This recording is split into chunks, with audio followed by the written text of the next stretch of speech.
நீங்க சந்தோஷப்பட்டு களி கூறுங்க. நான் சொல்றேங்க, நீங்க கர்த்தருக்காக வாழ்றது நிமித்தமா துன்பம் வரலாம், அதுக்காக துக்கமாயிடாதீங்க. அதே நேரத்தில் நீங்க கர்த்தருக்காக வாழ்றதால பிசாசு ஓடலாம், பேய் ஓடலாம், அதுக்காக ரொம்ப சந்தோஷப்படாதீங்க.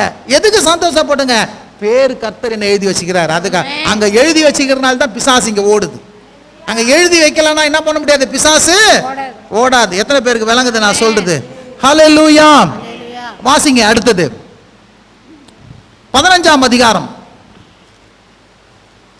லூக்கா 5 போன வாரம் ஸ்டார்ட் பண்ணோம், சரியா சொல்லல. வாசிங்க லூக்கா 15ஆம் அதிகாரம்.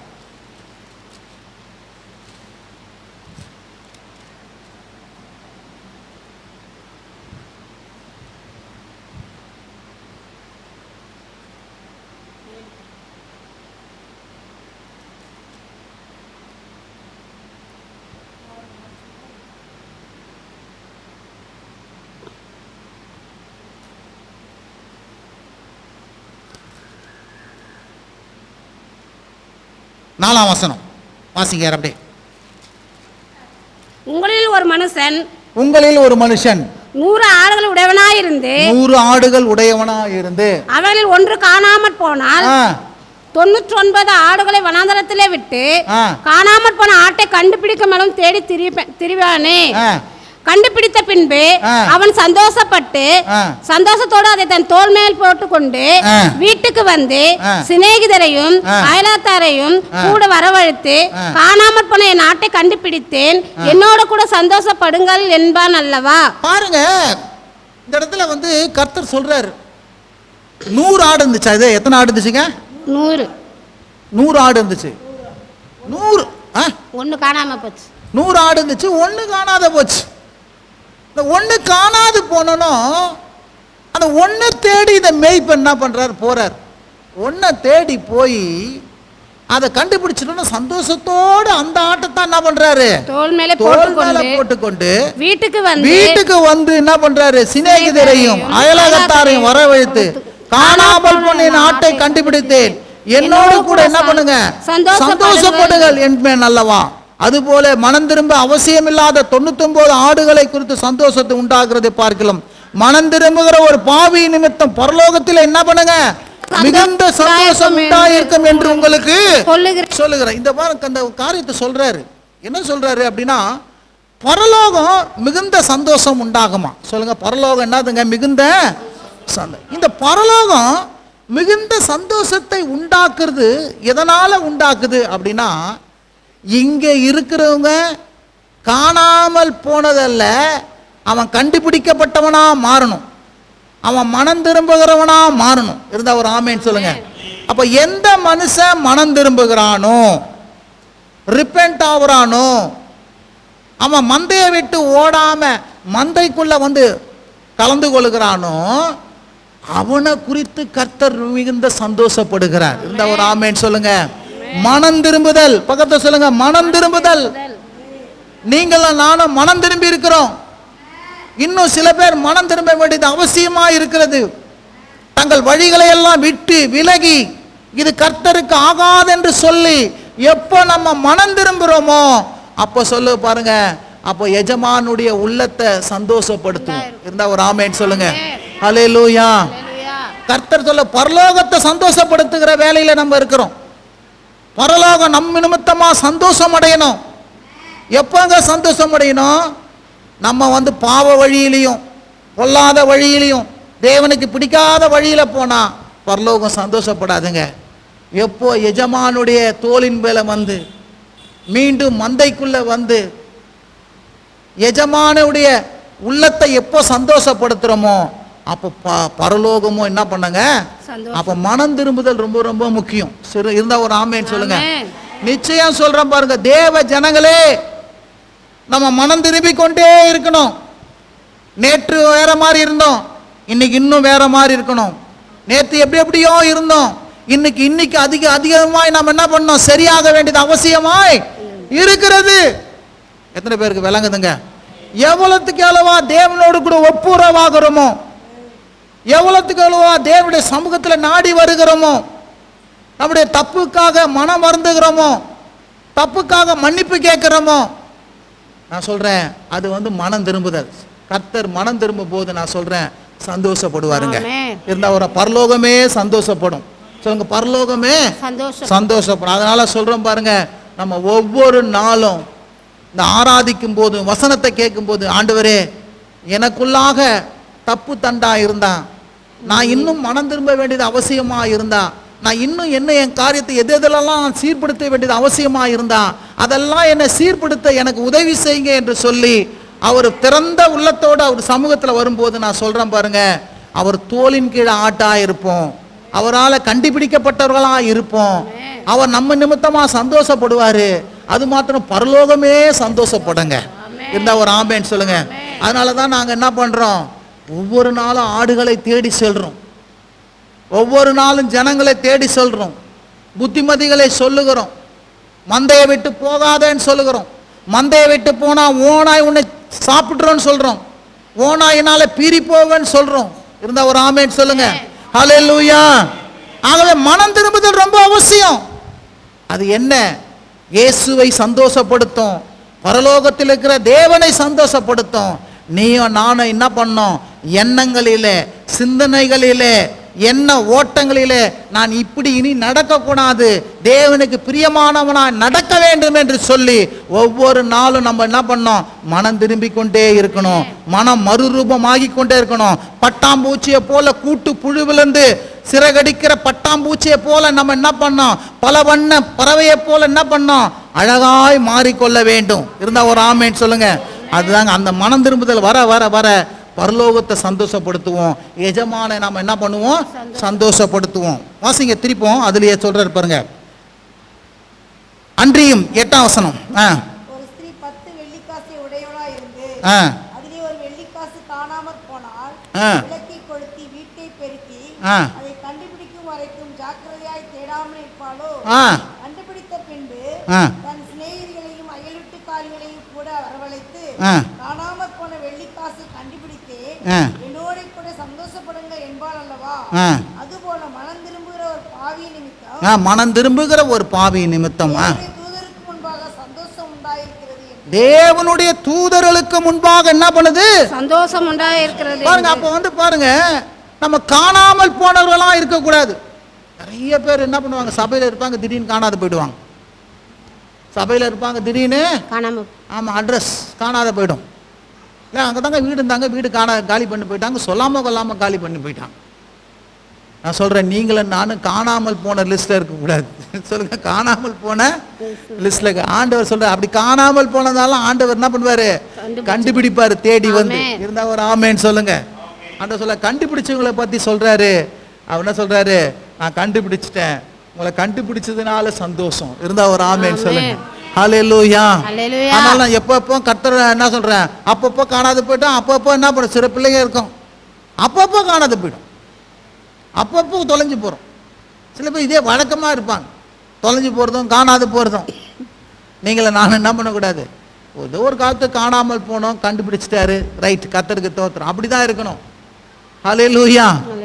கர்த்தர் நம்மளை கண்டுபிடிச்சிக்கிறாருங்க. ஆமேன். நம்ம கண்டுபிடிச்ச நிமித்தமா சந்தோஷம் அடைஞ்சிருக்கிறாரு. ஆமேன். இந்த இடத்துல பாருங்க, திருப்போம் அந்த மனம் திரும்புற என்ன சொல்றது, கெட்ட குமாரன் வரான். கெட்ட குமாரன் வந்தோன்னு அவர் என்ன சொல்றாரு கவனிங்க இந்த இடத்துல.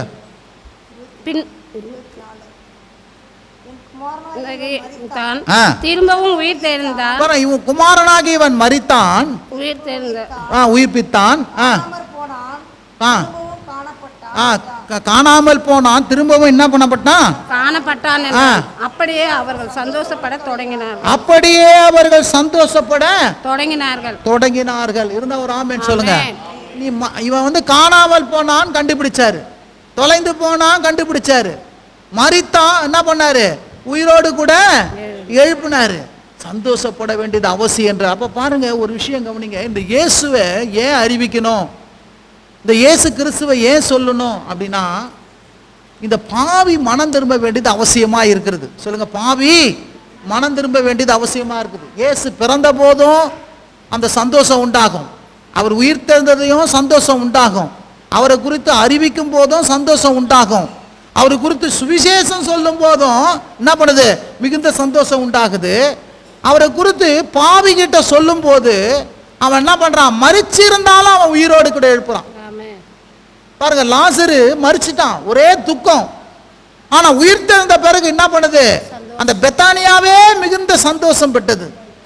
இருந்தா ஒரு ஆமேன்னு சொல்லுங்க.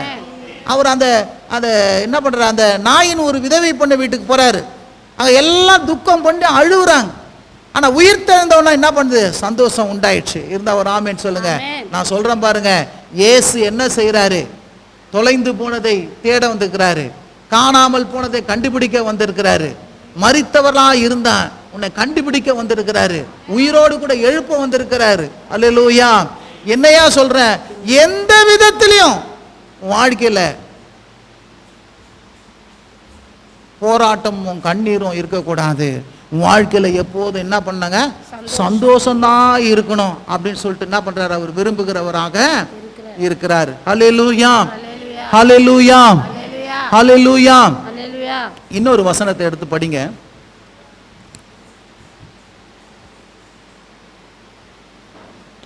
ரோமர் 14:17 எடுத்து ஒருத்தர் படிங்க. அப்போஸ்தலர் 13:52 எடுத்து ஒருத்தர் படிங்க.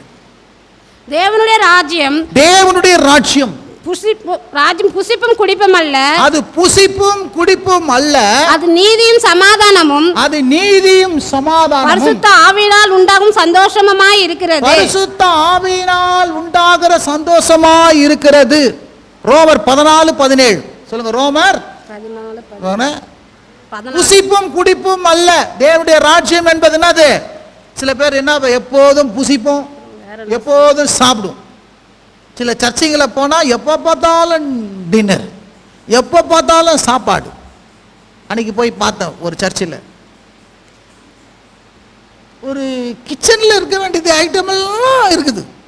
பெரிய பெரிய டபரா இருக்குது, ஸ்டவ் இருக்குது, 200 தட்டு இருக்குது, கிளாஸ் இருக்குது. என்ன அதெல்லாம் அப்பப்போ தட்டுலாம் வாங்க முடியலங்க. எல்லாம் அப்படின்னா நாங்கள் அடிக்கடி சாப்பாடு போடுவோங்க. சாப்பாடு போடுறதுனால ஜனங்க க்ரௌடு கரெக்டான சாப்பாடு நேரத்துக்கு தான் என்ன பண்ணுதுங்க, ஜனங்க வருதுங்க. காலையில் டிஃபன், மதியானம் சாப்பாடு. இயேசு போட்டார் பாருங்க, இயேசு ஒரு முறை போட்டார், எல்லா முறையுமே போட்டார். 3 நாள் பிரசங்கம் பண்ணார், இயேசு போட்டார். 3 days கன்வென்ஷனில் போட்டார். இந்த ஒரு ஆமேன்னு சொல்லுங்க. அல்லேலூயா. இதிலெல்லாம் உட்காந்து நிறைய இடத்த போட்டார். சிலப்போ இயேசு போட்டார் இல்லைங்க, நீங்கள் போடுங்கன்றது. அது 3 நாள் கன்வென்ஷன் வச்சா நான் போடுறாங்க. அங்கே 3 நாள் என்ன பண்ணாங்க, வசனத்தை கேட்டாங்க, போடுறாங்க. பேதுரு அந்த போட்டில் பிரசங்கம் பண்ணார், அப்போ சாப்பாடு போட்டாரா? இல்லையே. இன்னும் மலை மேலே பிரசங்கம் பண்ணார் ஒரு இடத்துல, அப்போ சாப்பாடு போட்டாரா? இல்லையே. இன்னும் நிறைய இடத்துல வீட்டிலலாம் என்ன பண்ணார், பிரசங்கம் பண்ணார், அப்போ சாப்பாடு போட்டாரா? இல்லையே. வனாந்திரத்தில் 3 நாள் பிரசங்கம் பண்ணார். ஐயோ ரொம்ப வீட்டுக்கு போகிறதுக்குள்ளே டயர்ட் ஆகிடுவாங்களே, தோய்ந்து போனாருங்களா, அப்போ இவங்க சாப்பாடு போட்டு தப்பு இல்லை, இதையே தொழிலாக வச்சுருப்பாங்க. அதனால தான் எதை சொல்கிறேன், தேவனுடைய ராஜ்யம் புசிப்பும் குடிப்பும் அல்ல. வெறும் சாப்பிடுவோம்.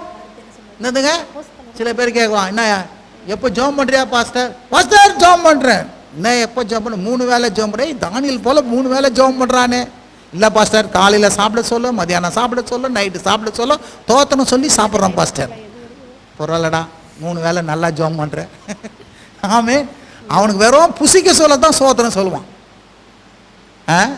கர்த்தருக்கு சோத்திரம். பாருங்க, தேவனுடைய ராஜ்யம் புசிப்பும் குடிப்பும் அல்ல, அது நீதியும் சமாதானமும் பரிசுத்த ஆவியினால் உண்டாகிற சந்தோஷம். இயேசு கிறிஸ்துவினாலே எப்படி அதை அறிவிக்கும் போதும், உயிர்த்தெழுந்த போதும், அவரை குறித்து சொல்லும் போதும், மனம் திரும்பும் போதும், பிரசங்கிக்கும் போதும் எப்படி சந்தோஷம் உண்டாகுதோ, கூடி வரும் பொழுதெல்லாம், தேவனுடைய ராஜ்யத்தின் நிமித்தம் கூடி வரும் பொழுதெல்லாம் அந்த இடத்துல என்ன பண்ணுங்க, சமாதானமும் நீதியும் சந்தோஷமும் உண்டாகும். சொல்லுங்க, கூடி வரும் போதெல்லாம் என்ன பண்ண உண்டாங்க, சமாதானமும். சொல்லுங்க சொல்லுங்க, சமாதானமும். சமாதானம் இதெல்லாம் விலையெல்லாம் வாங்க முடியாதுங்க. சந்தோஷம் சமாதானம்லாம் என்ன பண்ண முடியாது. அண்ணாச்சி கடையில் போய், ஆண்டவரே 1/2 கிலோ தக்காளி 1 கிலோ வெங்காயம் கொடுக்குற மாதிரி சமாதானம் சந்தோஷம் கொஞ்சம் கொடுத்துருங்க, கொஞ்சம் நீதியை கொஞ்சம் கொடுத்துருங்க, கரைப்பிலை மாதிரி. எது இதெல்லாம் நீங்கள் கேட்கறதுலாம் இங்கே இல்லைப்பா, அவுட் ஆஃப் ஆர்டர். இதெல்லாம் எங்க கிடைக்கும் அப்படின்னா சர்ச்சில் தான் கிடைக்கும். ஆமென். இதெல்லாம் எங்க கிடைக்கும்? இயேசு கிட்ட தான் கிடைக்கும். இது எங்க கிடைக்கும்? வசனத்தின் மூலமா தான் கிடைக்கும். நீதி என்னன்னா தெரியுமா? குற்றம் இல்லாமல் இருக்கிறதுக்கு. சில பேருக்கு படுத்தா தூக்கம் வர மாட்டுது. ஏங்க? அவ்வளோ நெஞ்சு அடைக்குதுங்க. என்னையா நெஞ்சு அடைக்குது? செஞ்ச பாவம், செஞ்ச துரோகம். நிம்மதியாக தூக்கமே என்ன பண்ணுச்சு? போயிடுச்சு. பாவமும் பல காரியங்களை செஞ்ச பேர் நிம்மதியாக தூங்க முடியுமா? தப்பு பண்ணிட்டு, பாவம் பண்ணிட்டு, அடுத்தவங்க லைஃப் எல்லாம் கெடுத்து விட்டுட்டு நம்ம வந்து நிம்மதியாக தூங்க முடியுமா? தூக்கம் வராது. நிம்மதி போயிடும், சமாதானம் போயிடும். உள்ள எப்போதும் குத்தினே இருக்கும். ஐயோ இந்த காரியத்தை செஞ்சிட்டோமே, இப்படி பண்ணிட்டோமே. சில பேர் என்ன செஞ்சாலும் ரொம்ப ஜாலியாக இருப்பான்.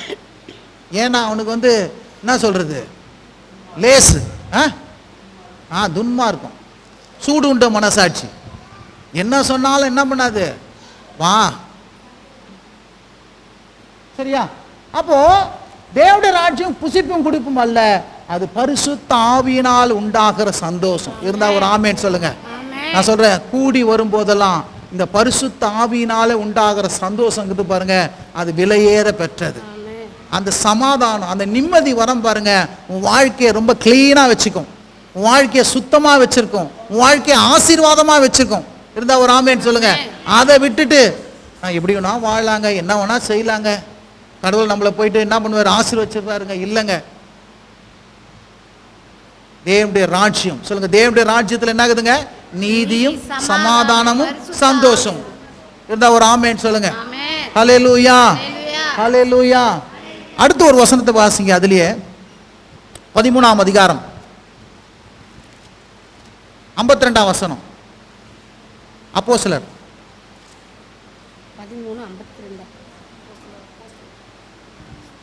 13:52.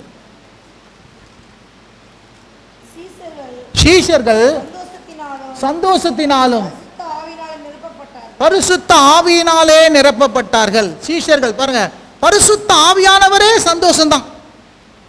ஆவியில் நிறைவது என்பது சந்தோஷம். இருந்த ஒரு ஆமேன் சொல்லுங்க. ஹல்லேலூயா. விளங்குறவங்களா வர நீங்க 1 தெசலோனிக்கேயர் வாசிக்கலாம். துன்மார்க்கத்துக்கு ஏதுவான வெறி கொள்ளாமல் பரிசுத்த ஆவியினாலே நிறைந்து சங்கீதனாலும் கீர்த்தனாலும் என்ன பண்ணுங்க, நாணப்பாட்டுகளாலும் ஒருவருக்கொருவர் புத்தி சொல்லுங்கள். அப்ப துன்மார்க்கத்துக்கு எதுவானா என்னது பண்ணுங்க, மதுபானம் கொள்றது. ஆனா பரிசுத்த ஆவியினாலே நிறைஞ்சி பாடல்களை பாடி துதிச்சுக்கும் போது நான் சொல்றேன், நீ என்ன பண்ணுவ, சந்தோஷத்தினாலே நிரப்பப்படுவ. சொல்லுங்க, சந்தோஷத்தினாலே நிரப்ப. நல்ல காரியம் உள்ளத்தை நிரப்பணுங்க. நல்ல காரியம் உள்ளத்தை என்ன பண்ணணும், இருதயத்தை நிரப்பணும். அது எங்க முடிக்கும்? இங்க வந்தா தான் முடியும். தேவனை துதிச்சு, தேவனை பாடி, தேவனை ஆராதிச்சு, தேவனுக்கு நன்றி சொல்லும் போது தான் உள்ளம் சந்தோஷத்தினால என்ன பண்ணுங்க, நிரப்பப்படும். இன்னொரு வசனத்தை படிங்க. ரோமர் 15:13. பரிசுத்த ஆவியின் பலத்தினாலே, பரிசுத்த ஆவியின் பலத்தினாலே உங்களுக்கு நம்பிக்கை பெருகும்படிக்கு, உங்களுக்கு நம்பிக்கை பெருகும்படி, நம்பிக்கையின் தேவன் விசுவாசத்தினால் உண்டாகும், நம்பிக்கை பெருகும், நம்பிக்கையின் தேவன் விசுவாசத்தினால் உண்டாகும் எல்லாவித சந்தோஷத்தினாலும் சமாதானத்தினாலும் உங்களை நிரப்புவாராக. பாருங்க, பரிசுத்த ஆவியின் பலத்தினாலே. சொல்லுங்க, பரிசுத்த ஆவியின் பலத்தினாலே. ஆமென். பரிசுத்த ஆவியின் பலத்தினாலே உங்களுக்கு நம்பிக்கை பெருகும். சொல்லுங்க, நம்பிக்கை என்ன பண்ணுங்க, பெருகும். நம்பிக்கை சாதாரணமா பெருகாது, பரிசுத்த ஆவியின் பலத்தினாலே பெருகும்.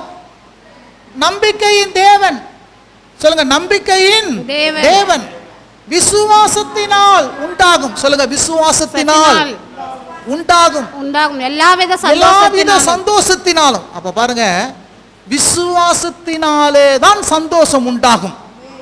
சொல்லுங்க, விசுவாசத்தினாலே சந்தோஷம். இந்த விசுவாசம் எப்படி உண்டாகும்? நம்பிக்கையின் தேவன் நம்பிக்கையை தரணும். பரிசுத்த ஆவியானவர் பலத்தினாலே நம்பிக்கையும் விசுவாசமும் உண்டாகும். இருந்தா ஒரு ஆமென் சொல்லுங்க. பரிசுத்த ஆவியினால என்ன பண்ணாங்க? சொல்லுங்க, பரிசுத்த ஆவியினால என்ன பண்ணாங்க? ஆண்டவர் வந்து ஆராதிக்க ஆராதிக்க ஆராதிக்க ஆராதிக்க உனக்குள்ளாக நம்பிக்கையின் தேவன் பரிசுத்த ஆவியானவர் என்ன பண்ணுவாரு? நம்பிக்கையும் விசுவாசத்தையும் உனக்கு தருவாரு. இப்போ இந்த விசுவாசம் வாழ்க்கையில வர வர வர எல்லா விதமான சந்தோஷத்தினால நிரப்பப்படுவேன். பிள்ளைகள் நல்லா வாழுகிற சந்தோஷத்தை பார்ப்பேன், குடும்பம் நல்லா இருக்கிற சந்தோஷத்தை பார்ப்பேன், எல்லா வித நல்ல விதமான சந்தோஷம் இருந்தா ஒரு ஆமென் சொல்லுங்க. எல்லா விதத்திலும் சந்தோஷத்தை பார்க்கணுமா? விசுவாசத்தினால் உண்டாகும் சந்தோஷம் சொல்லுங்க. விசுவாசம், இந்த விசுவாசம் என்ன பண்ணுங்க? சந்தோஷத்தை கொண்டு வந்துருங்க. ஹல்லேலூயா. பரிசுத்த ஆவியினால தான் இதெல்லாம் பெருகும். இது வரணும். வேலைக்கு போனால் சம்பளம் வருதுன்னு எனக்கு தெரியுதுங்க, அதனால நான் வேலைக்கு கரெக்டாக போவேன். தொழில் செஞ்சால் காசு வரும்னு தெரியும், அதனால் தொழிலை கரெக்டாக செய்வேன், ஏந்திரிப்பேன், எவ்வளோ நாளானா பார்க்கலாம். நான் என்ன உழைக்கிறதுக்கு ரெடி, காசு வருது. ஆனால் நான் சொல்கிறேன் பாருங்க, அதெல்லாம் நல்லது, நான் தப்புன்னு சொல்லலை. பிரயாசப்படுங்க, சம்பாதிங்க, நல்லா இருங்க. ஆனால் உடல்ல பலன் அடைவதற்கும், இந்த வேலையை செய்வதற்கும், இந்த வேலையை தந்ததற்கும், வியாபாரத்தை தந்ததற்கும், தொழிலை தந்ததற்கும், ஞானத்தையும் புத்தியும் விவேகத்தையும் பலனையும் தந்த தேவனை நம்ம என்ன பண்ணக்கூடாது? விட்டுறக்கூடாது. இருந்தா ஒரு ஆமென் சொல்லுங்க. ஒருவேளை உங்களுக்குள்ள விசுவாச நம்பிக்கை போச்சுன்னா என்ன பண்ண முடியாது? வேலையை செய்ய முடியாது. வேலை செய்ய முடியாது. வேலை செய்ய முடியுமா? பயம் வந்துடும். அதனால தான் வாழ்க்கையில் பயம் வந்தால் ஒன்றுமே செய்ய முடியாது. ஆனால் விசுவாசம் வந்தால் எல்லாத்துலையும் செய்யலாம். அதனால என்ன பண்ண, நம்பிக்கையை விசுவாசத்தை தருகிற பரிசுத்த ஆவியை என்ன பண்ற தருகிறார். ஆகவே அதை நம்ம என்ன பண்ணக்கூடாது? விட்டு விடக்கூடாது. இருந்த ஒரு ஆமென் சொல்லுங்க. தேவனை தேட தேட தேட நீ எல்லாரும் இது வீடு கட்டி சந்தோஷமா பார்ப்பேன், பிள்ளைகளை கல்யாணம் பண்ணி சந்தோஷமா பார்ப்பேன், எல்லாவித சந்தோஷத்தினால நிரப்பப்படுவேன். எத்தனை பேருக்கு விளங்குதுங்க? அதுக்கு என்ன வேணுங்க? பரிசுத்த ஆவியினால அந்த பலனு, அந்த விசுவாசத்தினால் உண்டாகிற காரியம் நமக்கு வேணும். தேவனால தான் எல்லாம் கிடைக்கும். பரிசுத்த ஆவியின் பலத்தினாலே சொல்லுங்க. பரிசுத்த ஆவியின் பலத்தினாலே. ஆமே, நான் விசுவாசிக்கிறேன் பாரு, நான் நம்பிடுறேன் பாரு. ஆவியானவர் தேவன் இல்லைன்னா அதெல்லாம் செய்யவே முடியாது. மார்த்தட்டிக்கலாம் முடியாது. எனக்கு நான் ரொம்ப அவனை கட்ட நான் ரொம்ப நம்புவேன், வீரஜாவதெல்லாம் பேச இங்கே முடியாது. கடவுளுடைய காரியத்தில் ஆவியானவர் உதவி செய்யணும், தேவன் உதவி செய்யணும். இருந்தா ஒரு ஆமென் சொல்லுங்க. ஹல்லேலூயா. கடைசியா ஒரு வசனத்தை கலாத்தியர் 5ஆம் அதிகாரம் 22ஆம் வசனம் வாசிங்க, முடிக்க போறேன். சத்தமா வாசிங்க.